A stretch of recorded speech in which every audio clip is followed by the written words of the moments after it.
ప్రభునామునికి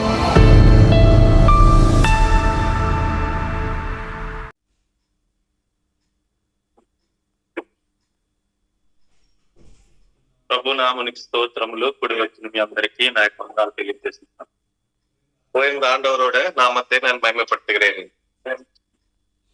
అందరూ కూడా ఒకసారి మీ మొబైల్ చెక్ చేసుకోండి. சைலண்ட் வச்சு ஃபிளைட் மேடு కానీ ஸ்விட்ச் ஆஃப் பண்ண చేసుకోండి. ஒரு வாட்டி உங்களோட మొబైల్ வந்து நான் నిర్తిక వినమా కెంచుకోలేదు. నిన్న నేను ఒక విషయం చూసాను. నాకు అప్పుడు చూసి మన సంఘంలో జరుగుతున్న కార్యక్రమాలు చూసి నాకే సిగ్గేసి நேற்று தினம் நான் வந்து ஒரு కాட்சியை பார்த்து வந்தேன்.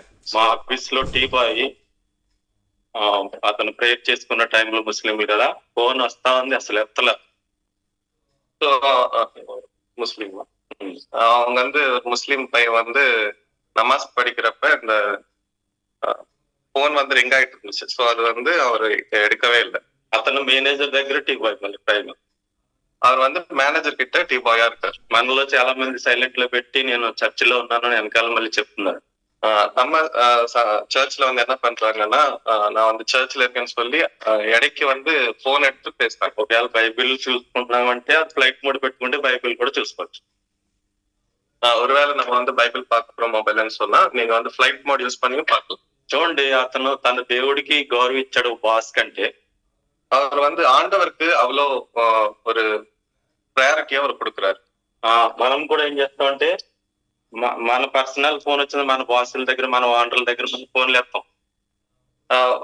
ஒருவேளை நம்ம வந்து நம்ம பாஸோட இருக்கோம்னு சொன்னா நமக்கு வீட்டுல இருந்து கால் பண்ணாலும் சரி நம்ம అటెండ్ பண்ண மாட்டோம். కానీ మన చర్చిలోకి వచ్చాం కాబట్టి దేవుడు మన ఓనర్ల కంటే చీప్ అయిపోయి. ஆனா நம்ம சர்ச்சுக்கு வரோம், நம்ம வந்து ఆండవரை வந்து நம்மளோட ఓనரை விட తాழ்த்தி பாக்குறோம். మనం ఆరాధన అంటే కేవలం మాటలతోటి కాదు, అది కూడా ఆరాధనలో వస్తుంది. பேசுறது மட்டும் இல்லைன்னா புகழ்றது மட்டும் ஆண்டவரை துதிப்பதல்ல, நம்ம ஒவ்வொரு செயலையும் ఆండవரை మయపడుతుంది. ఒక్కొక్కసారి ఏదన్నా ఫోన్ మాటకు వస్తున్నాను మనకి టెన్షన్ వస్తుంది. సైలెంట్ లో పెట్టినాం కానీ ఎందుకు చేస్తున్నాడు ఒక ఆలోచన మనం ఇక్కడ చెప్పి మాటల మీద ధ్యాస ఉండదు, అక్కడికి వెళ్ళిపోతూ ఉంటుంది. இந்த மாதிரி நம்ம ஆண்டவரோட சன்னிதியில இருந்தாலும் வெளியில இருக்கிற விஷயங்களை நம்மள யோசிக்கிறதுனால நம்ம வந்து కాన్సన్ట్రేషన్ తప్పరావుల చిన్న విషయం కూడా గమనించండి. మీరు అదొక చిన్న ஒரு ఎగ్జాంపుల్ நான் சொன்னேன். రెండో విషయం ఇది మనకి రిపబ్లిక్ డే. రెండవది வந்து இன்னைக்கு இந்தியாவோட ரிபப்ளிக் டே. అందరికి మరి చాలా మంది గుర్తుందో తెలియదు, நிறைய பேருக்கு ஞாபகம் இருக்கியோ இல்லைன்னு தெரியல எனக்கு. రిపబ్లిక్ డే అంటే దాని అర్థం రాజ్యాంగాన్ని అమలులోకి వచ్చిన దినం అనమాట. ரிபப்ளிக் டேன்னு சொன்னா நமக்கு கிடைச்ச ஃப்ரீடம் திருப்பி நம்ம வந்து அது ஒரு கான்ஸ்டிடியூஷன் వైస్ நம்ம பண்ண ஒரு దినం. రాజ్యాంగానికి ఈ దినాన్ని 26వ తారీఖున అమలు చేశారు. அதாவது கான்ஸ்டிடியூஷன் வந்து இன்றைய தினம் அவங்க வந்து செயல்படுத்தினாங்க. రాజ్యాంగం లేనప్పుడు మన పరిస్థితి ఎలా ఉంటదంటే మనకి పన్నువాళ్ళకి ఒకలాగా, యజమానులకు ఒకలాగా, ఒక మనుషుల్లాగా చూసేవారు కాదు. ஒருவேளை நமக்கு வந்து கான்ஸ்டிடியூஷன் இல்லைன்னு சொன்னா எல்லாருமே ஒரே விதமா பாக்குற மாதிரி இருக்காது. అంటే ఈ రాజ్యాంగం కూడా ఎవరు దేవుడు అనుమతితోనే వస్తుంది, దేవుడు అనుమతి లేకుండా ఇది రాదు. இந்த கான்ஸ்டிடியூஷனும் ஆண்டவரால செய்யப்பட்ட விஷயம். కానీ ఇప్పుడు లోకానుసారంగా మన రాజ్యాంగం ఉన్నా కానీ అది సంపూర్ణంగా అమలు కావట్లేదు. ஆனா இந்த உலகத்தோட கான்ஸ்டிடியூஷன் நம்ம பாக்குறப்ப அது எவ்வளவு தேசங்கள் இருந்தாலும் எவ்வளவு கான்ஸ்டிடியூஷன் இருந்தாலும் அதை வந்து செயல்படுத்துற விதமா செயல்படுத்துறது இல்லை. 1947లో స్వతంత్రం వచ్చింది కానీ 1950లో రాజ్యాంగం అమలులోకి వచ్చింది. நம்மளோட இந்தியாவுக்கு வந்து 1947ல ஃப்ரீடம் கிடைச்சது. 1950th ఇయర్ல தான் நமக்கு வந்து కాన్స్టిట్యూషన్ கிடைச்சது. అది 49లో రాజ్యాంగం ఆమోదించబడింది రాజ్యసభలో. 50లో 26వ తారీఖున, జనవరి 26వ తారీఖున అమల్లోకి వచ్చింది. 1950 జనవరి 26 అన్னைக்கு நமக்கு வந்து రిపబ్లిక్ கிடைச்சது. ఇది చూస్తే మన బైబిల్లో ఉన్న దాన్ని ఉదాహరణగా తీసుకున్నట్టు కనపడుతుంది. ఇది நம்ம பாக்குறப்ப நம்ம బైబిల్ இருந்து ஒரு யோசனை எனக்கு ஞாபகம் வருது. ఇజ్రాయేలీలందరూ కూడా ఐగుప్తులో దాసులుగా ఉన్నప్పుడు దేవుడు విడిపించాడు. இஸ்ரேல்கள்லாம் நம்ம ఈజిప్షియన్స్க்கு స్లేవ్ ஒரு அடிமைகளா இருந்தப்ப அவங்கள வந்து ஆண்டவர் விடுவிக்கிற ஒரு காட்சியை நம்ம பார்க்கலாம். ఇశ్రాయేలు నుంచి విడిపించి அரண்యంలో తీసుకొచ్చి ధర్మశాస్త్రం అని ఇచ్చాడు మనకు దేవుడు. அங்கிருந்து விடுதலை செய்து திரும்பி ஆண்டவர் வெளியில கொண்டு வந்ததுக்கு அப்புறம் அவங்களுக்கு வந்து ధర్మశాస్త్రத்தை கொடுக்கறத நம்ம பார்க்கிறோம்.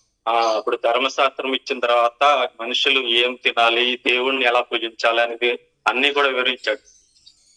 அந்த ధర్మశాస్త్రத்தை கொடுத்ததுக்கு அப்புறம் என்ன சாப்பிடணும், எப்படி இருக்கணும், என்ன అడయనం எல்லாமே ఆండவர் சொல்லி கொடுத்தாరు. ఎవరిని ఎలా ప్రేమించాలి, పని వాళ్ళని ఎలా చూడాలి, అన్ని కూడా ఎవరెవరిని వివాహం చేసుకోవాలి, మొత్తం అన్ని కూడా దేవుడు వివరించాడు.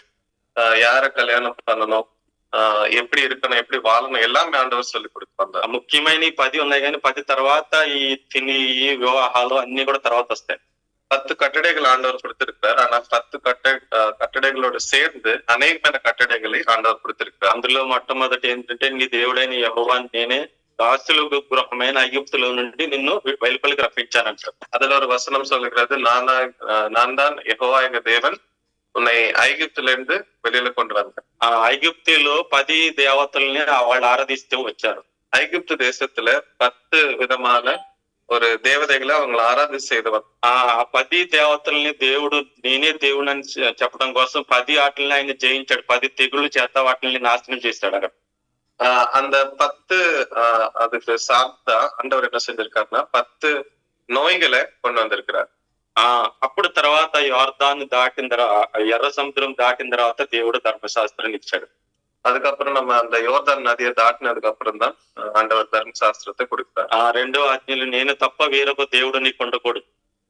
రెండోది కట్టడే வந்து நான் ఇல்லாమ వేరే ఒక దేవుడు మనకి இருக்கக்கூடாது.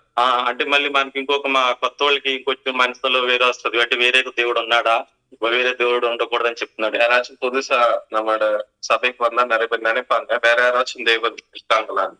అలాంటి ఆలోచన రాకుండా తర్వాత వచనంలోనే దేవుడు ఏమంటాడంటే పైన ఆకాశం గాని కింద భూమి అంత గాని భూమి క్రింద కీళ్ళ అంత గాని దేని రూపమును చేసుకోనుకోకూడదని చెప్తాడు.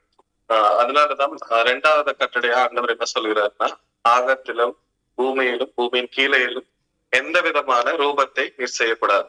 ఇప్పుడు దాసుల గృహంలోంచి మనల్ని విడిపించాడు కదా అక్కడ. நம்ம ஒரு அடிமைகளா இருந்த நம்மள విడుదల செய்து వస్తారులే. ఇప్పుడు కొత్త నిబంధనలో కూడా పాత నిబంధనలో కూడా దాసుల్ని చాలా జాగ్రత్తగా చూడమని దేవుడు చెప్పాడు. ஆனா நம்ம புதிய ஏற்பாட்டுக்கு வந்தப்ப దాసர்களையும் గౌరవించడం சொல்லி ఆండவர் சொல்லுகிறார். వాళ్ళు పర్మనెంట్ గా దాసులుగా ఉండటానికి లేదు. 7 సంవత్సరాలు మాత్రమే దాసులు, తర్వాత 7వ సంవత్సరాలు వారికి విడుదల దయచేసి வெறும் 7 வருஷம் மட்டும்தான் அவங்கள வந்து தாசர்களை பார்க்கணும். 7 வருஷத்துக்கு அப்புறம் அவங்கள வந்து విడుదల செய்ய வேண்டும் என்று వేదాంతం சொல்லுகிறது. ఒకవేళ తనకి ఇష్టమై చేసుకుంటానంటే చేసుకుంటాం, 7వ సంవత్సరం తను విడుదల చేసేయాలి. కుటుంబం వస్తే కుటుంబంతో సహా విడుదల ఇచ్చేయాలి. ஒருவேளை அவன் விருப்பப்பட்டா அவன் வந்து அதே தாசனா வாழலாம். இன்கேஸ் அவனுக்கு வந்து அதுல விருப்பம் இல்லைன்னா அவனோடையும் அவனோட குடும்பத்தையும் நம்ம வந்து విడుదల செய்யணும். కొత్త నిబంధనలో దాసుడి గురించి యజమానుడి గురించి ఒక చిన్న పత్రిక రాశాడు. புதிய ஏற்பாட்டுல வந்து యజమాని பத்தியும் దాసున పத்தியும் ஒரு ఉదాహరణం சொல்லப்பட்டிருக்கிறது. అందులో దాసుని దాసుడిలాగా చూడొద్దు, స్నేహితుడిలాగా చూడు, నీతోటి నాకు చూడు అని చెప్పేసి ఫిలోమోనుకు రాసిన పత్రికలో దేవుడు చెప్తాడు. ఫిలోమోనుకు எழுதின பத்திரிகையில இப்படி எழுதப்பட்டிருக்கிறது, దాసனை வந்து ஒரு స్నేహితుని పాత్ర పోల పాకడం. ఫిలోమోనుకు రాసిన పత్రిక అంటే అది ముగ్గురు కూడా వ్యక్తిగతం, అది వాళ్ళకి. ఫిలోమోన్ పత్రిక வந்து ஒரு 3 நபரால எழுதப்பட்டது. పౌలు గారు ఫిలోమోను ఆయనకి పత్రిక రాస్తారు. పౌలు భక్తర్ ఫిలోమోనుకు எழுதி கொண்டிருக்கிறார். ఫిలోమోను ఆయన చాలా ధనవంతుడు, సంఘంలో ఒక సభ్యుడు. ఫిలోమోన్ என்று சொல்லுகிறவர் அவர் வந்து சபையில மிகுந்த ஒரு மேலான ஒரு பொசிஷன்ல இருக்கிறவர். అక్కడ ఆయన ఇంటి దగ్గర సంఘం కూడా నడుపుతున్నాడు. ఆ సంఘం నడిపే ఆయన పేరు అర్కిపు అను పేరు ఉంటాడు. அவரோட சபையும் நடத்துறார். அந்த சபையோட பேர் வந்து అర్కిపు. ఆయన దగ్గర పనిచేస్తున్న వ్యక్తి ఒనేసియం. ఆయన దగ్గర పనిచేసే వ్యక్తి ఒనేసియం. அந்த ఫిలోమోన్ கிட்ட வேலை பார்க்கிறவர் ஒருத்தர் இருக்காரு, அவர் పేరు வந்து ఒనేసియం. పని చేసేవాడు కాదు, దాసుడు, అతను కొనుక్కున్న దాసుడు అన్నమాట ఇది ఒనేసియం. அவர் வாங்கின ஒரு దాసனா இருக்கிறார் அவர். ఈ ఒనేసియము అనే మాటకు ప్రయోజనకరమైన వాడు, సహాయకరమైన వాడు అని అర్థం. அதோட அர்த்தம் பாத்தீங்கன்னா ஒரு உதவியாளர் என்று வருகிறது. ఈ ఒనేసియం ఏం చేసేవాడు అంటే ఏం పని చెప్పినా ప్రతి దానికి నష్టం కలిగజేసేవాడు. இந்த ஒனேசியம் சொல்ற அந்த ஆளு என்ன சொன்னாலும், பிலோமோன் என்ன சொன்னாலும் அதுக்கு ஒரு வேற விதமா அவர் செஞ்சு கொண்டு வந்தார். ఏ పని చేస్తున్నా ప్రతి విషయంలో ఇతను నష్టం కలిగిస్తున్నట్టు తను ఓర్చుకుంటూ ఉన్నాడు. எல்லாத்துலயுமே அவர் வந்து నష్టத்தை தான் ఎదుర్కొన్నారు. తర్వాత మరి ఏదో డబ్బులు పట్టుకుని వెళ్ళిపోయాడు, సామాన్లు పట్టు దొంగతనం చేసి తన పారిపోయాడు. அதுக்கப்புறம் அந்த தாசனை பார்த்தா வந்து இவருக்கு இருக்கிற எல்லா சகல ஆஸ்திகளையும் எடுத்து ஓடி போயிட்டார். పారిపోయి రోమ్ నగరంలో ఉంటాడు. அங்கிருந்து ஓடி அப்புறம் அந்த ரோம் నగరத்துல இருக்கிறார். ఆ రోమ్ నగరంలో పౌలు గారికి మరి కలుసుకున్నాడు. ఎలా కలుసుకున్నాడు తెలియదు. అప్పుడు పౌలు గారు జైల్లో ఉన్నారు, గృహ నిర్బంధంలో ఉన్నారు. அந்த சமயத்துல పౌలు அவர் சந்திக்கிறாரு. அவர் எங்க சந்திக்கிறாரு பாத்தீங்கன்னா జైల్లో సర్దిక్கிறாరు. అంటే గృహ హౌస్ అరెస్ట్ అంటారు కదా, ఇంట్లోనే బంధించుతారు. కానీ తన సొంత వాళ్ళు ఎవరైనా తెలిసిన వాళ్ళు కలుసుకునేలాగా అవకాశం ఇచ్చారు ఆయన. హౌస్ అరెస్ట్ మాదిరి அவங்க வந்து வீட்டுக்குள்ளே அடைச்சு வச்சிருக்காங்க. அங்க வந்து அவரை சந்திக்கிறார். అక్కడ పౌలు గారికి ఒనేసియము దర్శనం ఇస్తాడు. అక్కడ పౌలు గారి స్వార్థ ద్వారా ఒనేసియము మారు మనసు పొందుతాడు అన్నమాట. அங்கதான் இந்த தாசனா இருக்கிற இந்த ஓனேஸ் வந்து பவுல் பக்தனோட சேர்ந்து பேசுறதுனால அவங்க வந்து రక్షింపబడుவாங்க. ఇప్పుడు తిరిగి అదే దాసుని మళ్ళీ ఫిలోమోన్ దగ్గరికి పంపుతున్నాడు ఒనేసిము. అదే ఒనేసిము என்ற தாசனை திரும்பி பவுல் பக்தர் வந்து ఫిలోమోన్ கிட்ட அனுப்பிட்டு இருக்கிறார். ఇప్పుడు ఆ ఫిలోమోను రాసిన పత్రిక చేశాను, పుதிய ఏర్పాటు ఫిలోమోనుకు రాసిన పత్రిక అపోస్తలుడైన పౌలు గారు కొత్త నిబంధనలో హెబ్రీయులకు రాసిన పత్రిక ముందు ఉంటది. హెబ్రియర్ ముందుదాకా బైబిల్ తమిళ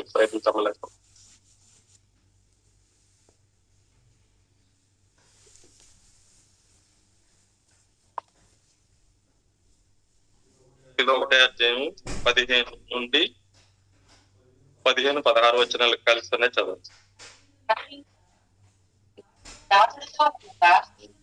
కంటే ఎక్కువ వాడుగాను ప్రియ సహోదరుడు గాను విశేషముగా నాకును శరీర విషయంలో ప్రభు విషయములో మరి విశేషంగా నీకును ప్రియ సహోదరుడు గాను నీ ఎద్దకు ఎల్లప్పుడూ ఉండుటకే కాబోలు అతడు కొద్ది కాలం నేను ఎడబాటి ఉండేది. ఇక్కడ చూసుకున్నట్లయితే ఇది జరగటం కూడా మంచి జరిగిందని పౌలు గారు వివరిస్తున్నారు. ఇది నడపడం మేలానదికై నడన్నది పౌలు భక్తుడు சொல்கிறார். ఈ దగ్గర నుంచి పారిపోవటం కూడా మంచిదైంది, ఇక్కడ రావటం వల్ల రక్షణ కలిగిందని చెప్తున్నాడు. ఫిలోమోన్ கிட்ட பவுல் பக்தர் சொல்கிறார், அவங்க கிட்ட இருந்து வர்றது வந்து நல்லதா போச்சு, ஏன்னா அதனாலதான் அவர் రక్షింపబడ్డారు. కొన్ని సార్లు మనం కూడా మన పిల్లల్ని గాని మన సంఘంలో గాని ఎన్ని సార్లు చెప్తా గానీ వాళ్ళకి అర్థం కాదు. சிலப்ப நம்ம சபையில இருக்கிற சிறுவர்களோட యంగ్స్టర్ஸோட நம்ம எவ்வளவுதான் அவங்களுக்கு వచనం சொன்னாலும் அவங்க మారவே మాటారు. చూడండి, మన పిల్లలకి చాలా సార్లు చెప్తాం, మేము ఎన్ని చెప్పినా ఉండలేదు అంటారు. మన బంధువులు కానీ బయట వాళ్ళు ఎవరైనా ఒకసారి ఒక్క మాట చెప్తే వాడు వెంటనే మారిపోతూ ఉంటాడు. நம்ம வீட்டுல வாழ்ற பிள்ளைங்களோட நம்ம எவ்வளவுதான் கண்டிச்சாலும் அவங்க வந்து மாறவே மாட்டாங்க. நம்ம ரிலேட்டிவ்ஸ்ல இருக்கலாம், இல்ல வெளில யாராச்சும் இருந்தாலும் அவங்க ஒரு வாக்கு சொன்னதோட அவங்க வந்து మారుகிறத நம்ம பார்க்க முடியும். ఫిలోమోను చాలా మంచి వ్యక్తి. ఫిలోమోన్ ద్వారా అనేక మందికి విశ్రాంతి కలుగుతుందట. ఫిలోమోన్ என்பவர் ரொம்ப நல்ல మనిషినా இருக்கிறார். చూడండి 4-5 వచనాలు 6 వచనాలు కలిసి ఉంది. నీ ప్రేమను గురించి ప్రభువైన యేసు ఎలా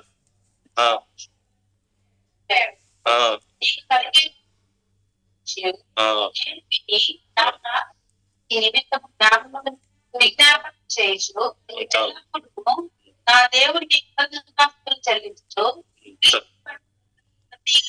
శ్రేష్టమైన వరము విషయమై నీవు అనుభవపూర్వకముగా ఎరుగుట వలన ఇతరులు నీ విశ్వాసం పాలువారని కార్యకార్య కావాలని వేడుకొనుచున్నాను.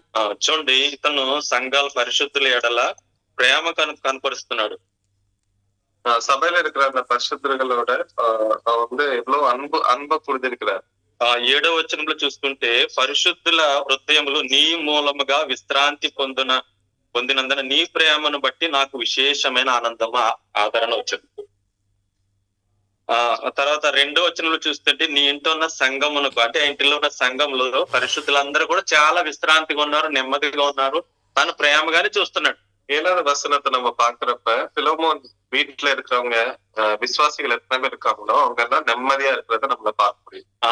ఆ విధంగా అనేక విధాలుగా అనేక మందికి ఆదరణ కలుగుతున్న తన దగ్గరే పనిచేస్తున్న ఈ ఒనేసియం మట్టికి మారు మనసు పొందలేదు.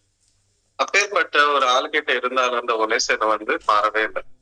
చూడండి, మనం కూడా మన మధ్యలో అప్పుడప్పుడు సేవకులను తీసుకొస్తాం. సేవకులు స్వార్థ చెప్పిన వెంటనే అనేక మంది మారు మనసుకి స్వార్థగా చేతులు ఎత్తుతున్నారు.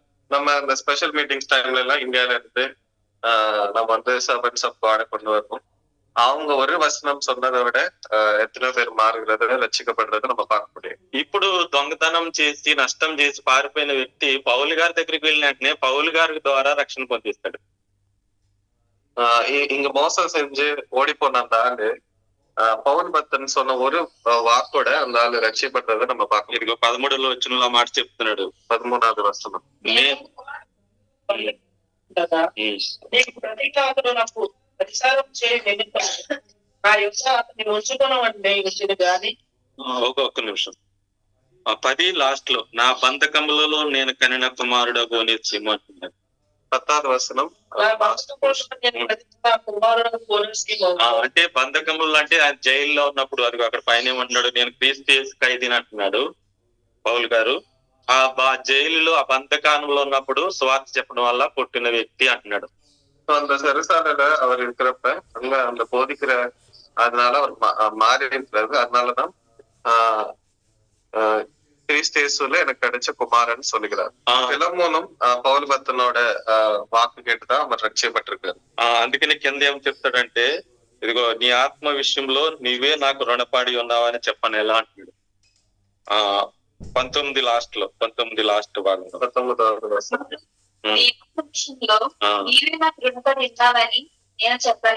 అంటే ఆయన ఆత్మ కూడా ఈ పౌలు గారి ద్వారానే రక్షణ పొందింది. ఇప్పుడు అక్కడ సంఘాన్ని ఏర్పాటు చేస్తాడు, సంఘం నడుస్తుంది.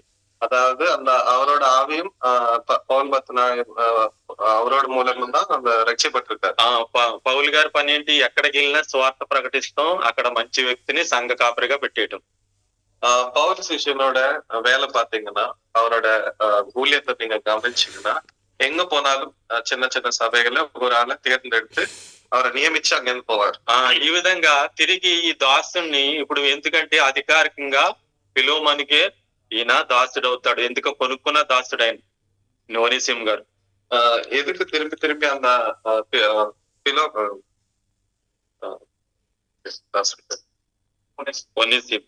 ஒனேசிம் என்ற அந்த தாசன் வந்து திரும்பி పిలోమన్ కిట్టదాం దాసత్వం చేయడం. ఎప్పుడైతే దేవుని మాటలు వినపడ్డాయో ఒనేసియంకి, వెంటనే ఒకప్పుడు నిష్ప్రయోజనమైన వాడిగా ఉన్నప్పుడు వాడు ఇప్పుడు ప్రయోజనకారిగా మారిపోయాడు.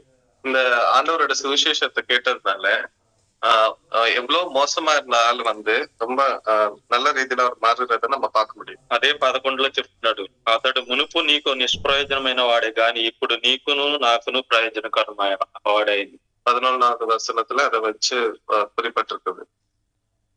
దేవుడు చూడండి, దేవుడి కార్యాలు ఎలా చేస్తాడంటే అందరినీ కూడా ప్రయోజనకారిగానే చేస్తాడు. ஆண்டவரோட வேலைகளை நீங்க கவனிச்சீங்கன்னா, யாரே ஆனாலும் ஆண்டவர் நல்லவர்களை செய்கிறார். ఆది కాండంలో దేవుడు చూస్తే దేవుడు చేసిన ప్రతిదీ కూడా మంచిదే అని చెప్తా ఉంటాడు. நம்ம வந்து ஜெனிசிஸ்ல பாக்குறப்ப ஆண்டவர் செஞ்சது எல்லாமே அது ஒரு அவரோட కన్నులకు நல்லதா இருந்துச்சு. మనకి ఆ తర్వాత గర్భఫలం యెహోవా ఇచ్చే బహుమానం అంటే మన అందరినీ కూడా దేవుడు బహుమానంగా ఇచ్చాడంటే, బహుమానం ఎవరికైనా పాడైపోయింది చెడిపోయింది మనం ఎవరు బహుమానంగా ఇవ్వం. ஃபார் எக்ஸாம்பிள் நமக்கு வந்து கர்ப்பம் தரிக்கிற ஒவ்வொரு சிசுவை பற்றும் ஆண்டவர் என்ன சொல்கிறாருன்னா, இது ஆண்டவர் கொடுக்கிற ஒரு గిఫ్ట్ மாதிரி. మనం అందరం కూడా బహుమానంగానే మన తల్లిదండ్రులకు వచ్చాం. సో நம்ம எல்லாமே ஒரு நம்மளோட పేరెంట్స్ ஒரு గిఫ్ట్ மாதிரி தான் நம்ம. ఇది ఈ గిఫ్ట్ ఎవరు ఇచ్చారు? దేవుడు ఇచ్చాడు. இந்த గిఫ్ట్ வந்து ఆండవరాల கொடுக்கப்படுது. దేవుడు మంచిగా ఇస్తే మనం ఏం చేస్తాం? మనం చెడ్డగా మారిపోయి నిష్ప్రయోజనంగా అయిపోతాం. సో ఆండவர் கொடுக்கறத வந்து அந்த గిఫ్ట్ நம்ம లూస్ అయ్యి நம்ம வந்து ஒரு బ్యాడాన వేలో நம்ம టర్న్ అవ్వం. ఇక్కడ ఈ ఒనేసిము ఏ విధంగా అమ్ముడిపోయాడు దాసుడిగా, మనం కూడా మన జీవితంలో ఒకప్పుడు పాపానికి అమ్ముడిపోయిన వారు అనమాట. இந்த ஒனேசிம் எப்படி அந்த பிலமோன் வீட்டுல இருந்தாலும் பாவத்துக்கு அடிமையாய் அந்த தாசனா மாறிவிட்டாலும் நம்மளும் இப்படிதான் మారినవர்களா இருக்கு. పాపానికి అమ్ముడిపోయినప్పుడు ఈ ఒనేసిము పారిపోయిన వ్యక్తి ఆ కాలంలో దాసులు పారిపోతే గనక భయంకరమైన శిక్ష వేసేవారు అనమాట. அந்த காலகட்டத்துல தாசர்கள் வந்து வீட்டை விட்டு ஓடி போனா இல்ல தப்பிச்சுக்கிட்டா ரொம்ப కఠినమైన ஒரு తీర్పు அவங்க வந்து పెట్టుకున్నారు. కొరడా దెబ్బలు కానీ అవసరమైతే సెలువులు కూడా వేసేవారు.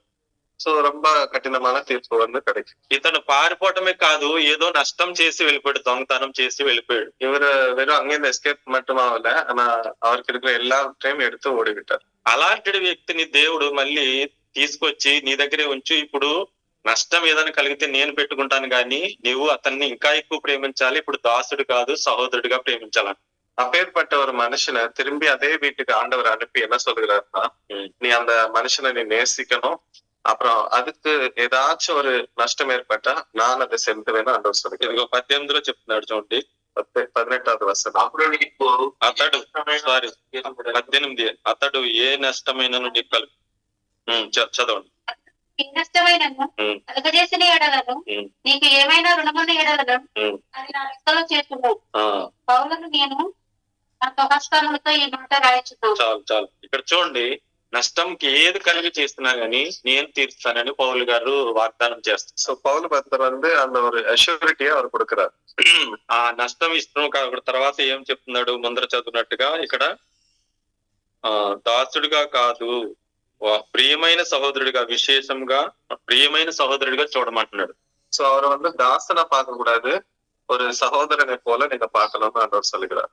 ఇప్పుడు మాది అంతా మనకి ఎందుకంటే దేవుడు దాన్ని ఉదాహరణగా తీసుకుని ఇది వాళ్ళ వ్యక్తిగత విషయమైన సరే పరిశుద్ధ గ్రంథంలో ఎందుకు దేవుడు చేర్చాడంటే ఇది మన కొరకే చేర్చాడు అనమాట. இது அவங்களோட பர்சனல் லைஃபா இருந்தாலும் ஆண்டவர் ஏன் இதை வந்து பரிசுத்த வேதாகத்துல சேர்ந்திருக்கிறாருன்னா ఇది நமக்கு ஒரு பாடமா இருக்க வேண்டும் என்று. ఎందుకంటే మనం కూడా మనం చేసిన పాపం రుణం మన తల్లిదండ్రులు తీర్చేది కాదు, మన వాండర్లు తీర్చేది కాదు, ఎవరూ తీర్చలేదు అనమాట. ஏன்னா நம்ம செஞ்ச பாவமும் அப்படிப்பட்டதுதான். நம்மளோட எஜமானிகளாலும் இல்லைன்னா நம்ம பேரண்ட்ஸ் மூலியமாவும் இதை வந்து எடுக்க முடியாது. இது కేవలం ఆండవర్ మూలియమా ఇది ఏ మనుషుల ద్వారా కూడా తీర్చలేదు రుణం అనమాట. இந்த రుణం வந்து எந்த మనుషునాலும் எடுக்க முடியாது. ఇదేంటంటే పాపం నుంచి ఈ లోకములు ఏ వ్యక్తి కూడా విడిపించలేదు. இந்த பாவத்துல இருந்து நம்மளை விடுவிக்கிறதுக்கு எந்த மனுஷனுக்கும் தகுதி இல்லை. చూడండి, రోమిలకు రాసిన పత్రిక 7:14 చూడండి. Book of Romans. ఆత్మ సంబంధమైనదని ఎరుగుదుము, అయితే నేను పాపములకు అమ్మబడి శరీర సంబంధినై ఉన్నాను. చూడండి, మనం దేనికి అమ్మబడిపోయామంటే పాపానికి అమ్మబడిపోయాం. 14 రోమిలకు రాసిన పత్రిక 7:14. Romans chapter 7:14. పాపానికి అమ్మబడిపోయినప్పుడు లోకంలో ఎవరు కూడా పరిశుద్ధుడైన వీళ్ళు లేరు, అందరూ కూడా పాపంలో ఉన్నారు. సో இந்த பாவத்துக்கு வந்து நம்ம எல்லாருமே விற்கப்பட்ட மாதிரி இந்த வசனம் சொல்லுகிறது. పాపానికి అమ్ముడు మనం దాసుడికి అమ్ముబడిపోయినప్పుడు యజమానుడు ఏది చెప్తేనే అదే చేయాలి మనం. సో நம்ம ஒரு வேலை நம்ம ஒரு தாசனா இருந்தா యజమాని என்ன சொன்னா அதுதான் நம்ம கேட்கணும். ఇప్పుడు పాపానికి అమ్ముడు పడిపోతే మనం పాపం మనలో ఉండి మనలో పాపం చేస్తుంది, మనం చేసేదంతా కూడా పాపమే. ஒருவேளை நம்ம வந்து பாவத்துக்கு நம்ம தாசனா மாறினா பாவம் என்ன சொல்லுகிறதோ அதுதான் நம்ம கீழ்ப்படையும். అదిగో ఇక్కడ ఏమంటున్నాడంటే నేను ఏది తర్వాత వచ్చినలో చూడండి, నేను చేయనది నేను చేయక చేయించున్నాను. చూడండి, అతను ఏదైతే ద్వేషిస్తున్నాడో దాన్నే చేస్తున్నాడంట. அவர் என்ன செய்யக்கூடாதுன்னு நினைக்கிறாரோ எதை ద్వేషిக்கிறாரோ அதேதான் அவர் செய்கிற மாதிரி நம்ம பார்க்கணும். అంటే పాపము ఆ విధంగా లోపల చేస్తుంది, పాపము యజమానుడిగా మారిపోయింది లోపల. పాపం அவருக்குள்ள இருந்து அப்படி செய்ய சொல்லுகிறது. 18లో ఏమంటాడు చూడండి మళ్ళీ ఇప్పుడు 18వ వచనం. నా శరీరమందు మంచిది ఏది నివసింపదని నేను ఎరుగుదును, మేలైనది చేయవలనని కోరిక నాకు కలుగుతున్నది కానీ దానిని చేయుట నా కలుగుట లేదు. చూడండి, ఈ మేలైన చేయలేని కోరిక అయితే వస్తుందంట. శరీరం ఏం చెప్తుంది, శరీరం అంతా కూడా పాపమే చేయిస్తుంది. ஒரு உன்னதமான விஷயத்தை அவர் செய்யணும்னு நினைக்கிறாரு, ஆனா அந்த பாவத்தினால கூடின அந்த சரீரம் அவர் வந்து செய்விட மாட்டேங்குது. ఎందుకంటే మనకి పాపానికి అమ్ముడిపోయాం కాబట్టి పాపానికి పాపమే చేయిస్తుంది అనమాట. ஏனென்றால் நம்ம வந்து பாவத்துக்கு அடிமையாய் மாறிவிட்டோம். కాబట్టి ఇది ఎవరి ద్వారా సాధ్యమైందంటే యేసుక్రీస్తు ద్వారానే సాధ్యమైంది. 25 వచనం చూడండి, 25వ వచనం. యేసుక్రీస్తు ద్వారా దేవునికి కృతజ్ఞతాస్తుతులు చెల్లించుతున్నాను.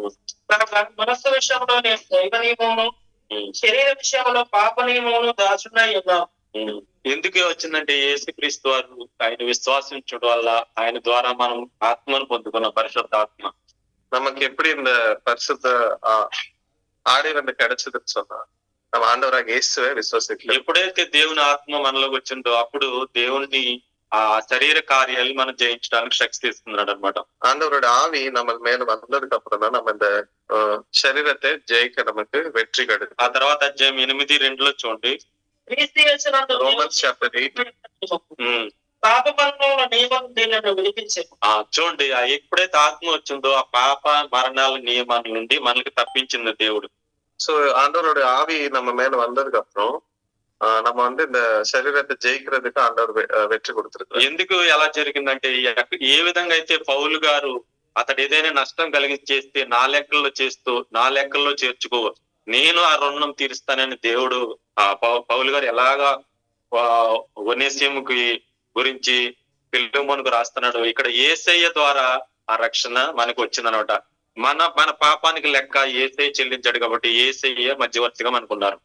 எவ்விதமா அந்த பவுல் பக்தன் வந்து ஒரு எஷ்யூரிட்டி கொடுத்தாரோ பிலமோன் கிட்ட, அதே மாதிரி நம்மளை பத்தி ஆண்டவராக இயேசு దేవాది పితాగా దేవునెడుతూ நம்மளை பத்தி அவர் సాక్ష్యం சொல்லிக்கிறார். ఆ 4 ఆకారంలో చూడండి. పాప పరిహారం నిమిత్తం 4వ అధ్యాయం 4వ వచనంలో 4వ వచనం 8వ వచనం పాప శరీర ఆకారంతో పంపి ఆయన శరీరమందు పాపమునకు శిక్ష విధించెను.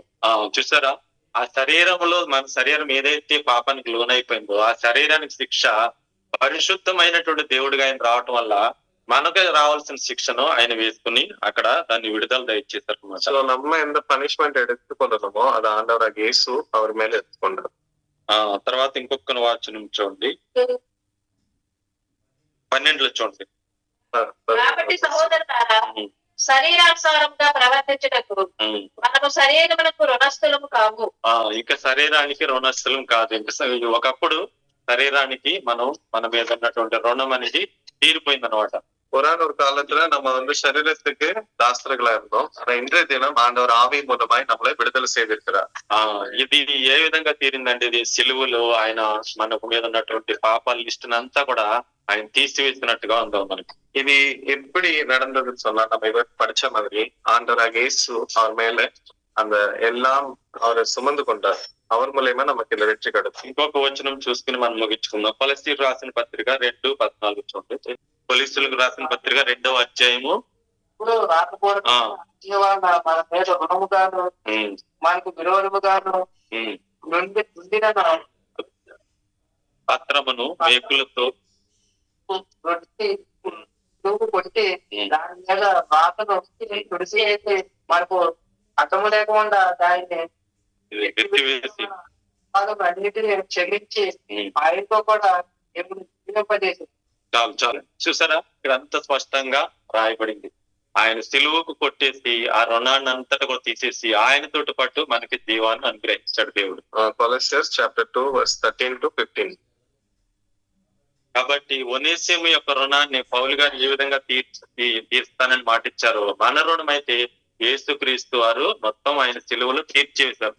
எவ்வளவுமாய் அந்த ஒனேசிமோட தாசனா இருக்க ஒனேசிமை பத்தி பவுல் பக்தர் ஒரு அஷ்யூரிட்டி கொடுத்தாரோ நம்மளை பத்தி ஆண்டவராக இயேசு பிதாவாகிய தேவன் எடுத்து அந்த అష్యూరెన్స్ கொடுக்கிறார். కాబట్టి మనకు ఇప్పుడు దేవుని ఆత్మ ద్వారా పాపాన్ని జయించే శక్తిని మనకి ఇచ్చాడు. ఆండవరుடைய ఆవి మూలమై நமக்கு పాపத்தை జయించిన ఒక శక్తిని கொடுத்திரு. పౌలు గారు ఏం చెప్తున్నారు అంటే, నేను మంచి చేయాలని ఆలోచన ఉంది కానీ చేయలేకపోతున్నాను. తర్వాత అధ్యాయంలో ఏమంటున్నాడంటే, యేసుక్రీస్తుకి కృతజ్ఞతలు చెల్లిస్తున్నాను, ఆయన ద్వారానే నాకు ఈ విడుదల అనేది కలిగింది. యేసుక్రీస్తు గారికి కృతజ్ఞతలు చెల్లిస్తున్నాను, ఆయన ద్వారానే నాకు ఆత్మ వచ్చింది, ఇప్పుడు నేను స్వతంత్రుడయ్యాను, పాపం నియమాల నుంచి విడుదల పొందాను. సో அந்த பவுல் பக்தரோட பர்சனல் லைஃப்பை பார்த்தா அவர் என்ன சொல்லுறாருன்னா, ரோமேர்ல ஆண்டவராக இயேசு மூலமே தான் எனக்கு இந்த வெற்றி கிடைத்தது, அவரோட ஆவி மூலமே தான் நான் இந்த பாவத்தை ஜெயிக்க எனக்கு அதிகாரம் கிடைத்ததுன்னு சொல்லுகிறார். కాబట్టి దేవుడు మనం అందరం కూడా పాపానికి కమ్ముడిపోయిన వారమే. ஒரு காலத்துல நம்மளும் இந்த பாவத்துக்கு విక్కబట్టవర్గా இருந்தோம். పాపం నుంచి దేవుడు మనకి విడుదల ఇచ్చాడు. మన మీద ఉన్నటువంటి రుణాన్ని అంతటి కూడా ఆయన తీసివేశాడు. நம்மளை பாவத்திலிருந்து ஆண்டவர் விடுதலை செய்தார். కాబట్టి ఆయన ఇచ్చిన రక్షణ బట్టి మనం ఆయన స్తుతించాలి, ఆరాధించాలి. அதனாலதான் ஆண்டவர் கொடுத்த அந்த ரட்சிப்பை வைத்து நம்ம வந்து ஆராதனை செய்யணும். అక్కడ మనకి పాత నిబంధనలు చెప్పినట్టుగా ఈ లోకంలో దేవుడు అనేది ఏ దేవుడు లేడు అని 5 వ్యక్తుల దాసుల నుంచి విడిపించిన యెహోవాను నేనే చెప్తున్నాడు దేవుడు. பழைய ஏற்பாட்டுல நமக்கு படிச்ச மாதிரி 10 கட்டளையில முதல் 2 கட்டளையில சொன்ன மாதிரி ఐగుప్తుல இருந்து ఇస్రాయేల్ విడివిத்த దేవుడు அவர் மட்டும்தான். నేను తప్ప వేరొక దేవుడు ఉండకూడదు, ఆయన్నే మనల్ని విడిపించిన దేవుడు. ఈ రూపాలన్నీ కూడా మనుషులు వాళ్ళ ఊహల్లో వచ్చినటువంటి రూపాలు అన్నమాట. நான் இல்லாம வேற ஒரு தேவன் இல்லைன்னு நான் எவ்வளவு கிளியரா சொல்லி கொண்டிருப்பேன். మన జీవితంలో ఒకప్పుడు దేవుణ్ణి కాకుండా, నిజ దేవుని కాకుండా వేరేవి మనం ఊహించుకుని వాటిని ఎక్కువగా ఆరాధించిన వారు. நம்மளோட வாழ்க்கையை நீங்க கவனிச்சாலும் ஒரு காலத்துல நம்மளும் ஆண்டவர் இல்லாம உண்மையான தேவனை ஆராதிக்காம கல்லையும் மண்ணையும் நம்ம ஆராதிச்சுட்டு வந்தோம். కాబట్టి దేవుడు మనకి విడుదల దయచేసిన ఆయన రక్షణను బట్టి మనం ఎంతగానో ఆయన స్తుతించాలి, ఆరాధించాలి. సో இப்பேற்பட்ட பாவத்துல இருந்து நம்மளை விடுதலை செய்த ஆண்டவராக இயேசுவை நம்ம ஆராதிக்கணும். ఇంకెవరైనా రక్షణ లేని వాళ్ళైతే దేవుని దగ్గరికి వస్తే దేవుడు ఆ పాపాన్ని నుంచి ఆయన విడుదల చేయడానికి ఎప్పుడు కూడా సిద్ధం. ஒருவேளை இன்னும் நம்ம மத்தியில யாராச்சும் ரட்சிக்கப்படவங்க இருந்தாங்கன்னா நீங்க உங்களுக்கு ஆண்டவருக்கு சமயத்தை கொடுத்துருக்கிறேன், நீங்க இப்பளும் இல்ல ஒப்பு கொடுத்துக்கொள்ளணும். ఈ లేఖనాలు జ్ఞాపకం చేసుకుని మనం అందరం కూడా ఆరాధన. இந்த வசனத்தை ஞாபகம் வச்சுட்டு நம்ம ஆராதனைக்கு